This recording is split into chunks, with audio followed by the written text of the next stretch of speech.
Kangaroos. Kangaroos are found in Australia.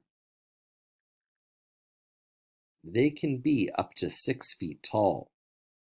That's as tall as Mr. Schultz. Kangaroos can jump up to 3 meters high in the air.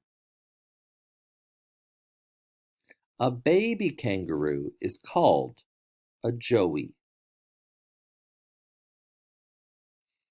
Kangaroos live in open forests and flat plains. They eat grass and small plants. A group of kangaroos is called a mob. Kangaroos have small front legs and large back legs. They can weigh up to 200 pounds.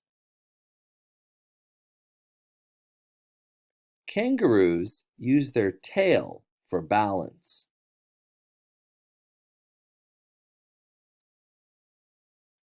Baby kangaroos climb into their mother's pouch. Therefore, they are marsupials.